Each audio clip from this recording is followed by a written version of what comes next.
So good day mga boss, dito tayo sa handle switch ng Honda Click. So ito kasi maraming mga hindi napapagana ng maayos to mga boss.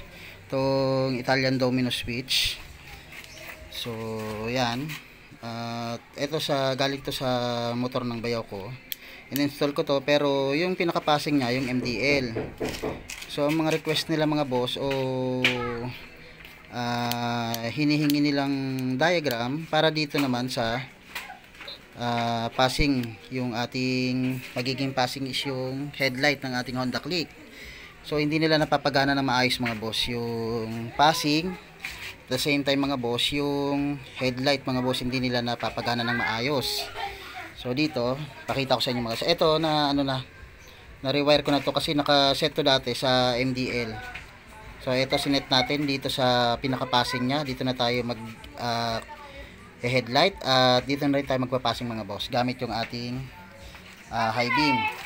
Dito kasi sa Honda Click mga boss version 2, yung ating headlight ay automatic na nakailaw yan mga boss, yung kanyang high and low. So automatic na nakailaw yan. So pakita ko sa inyo mga boss, tatanggalin natin tong sakit na to ng switch ng ating handle. So tanggalin natin yan. So ito. So dito makikita natin mga boss na automatic na nakailaw yan. So yan, automatic na nakailaw yung high beam. Tapos gumagana naman siya ng maayos. So yan, hindi pala dahil hindi naka-connect yung ating switch. So ito yung ating setup mga boss. Gumamit tayo ng relay. Tapos yung magiging high and low natin is yung sa passing na to. So yan. Tapos yung high, iaangat nyo lang yan. So dito mga boss, version 2 to mga boss Honda Click. So connect natin. So yan. Check natin mga boss. Etong dalawang wire na to, ito yung sa connection dito ng on and off. So open natin mga boss. So yan. I-right natin mga boss. At left pala to. Left, tapos right. So okay, gumagana sila. Left at right. So ito bali wala na to dahil wala nang connection. Ito na yan mga boss, yung green tapos red mga boss. So yan yung connection yan ng off, on and off na yan. So ito hazard. So okay yung hazard natin. Tapos sunod yung ating busina. So yan, gumagana lahat. Okay. So dito na tayo mga boss sa main natin, tutorial. So yan, naka-low tayo, check natin.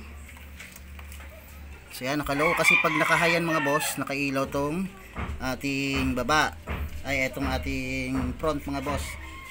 So dito tayo mga boss. Pag nag high beam tayo, kailangan lang natin iangat to. So yan, check natin mga boss. So nakailaw na sila, ibig sabihin naka-high na yan. So patayin natin mga boss.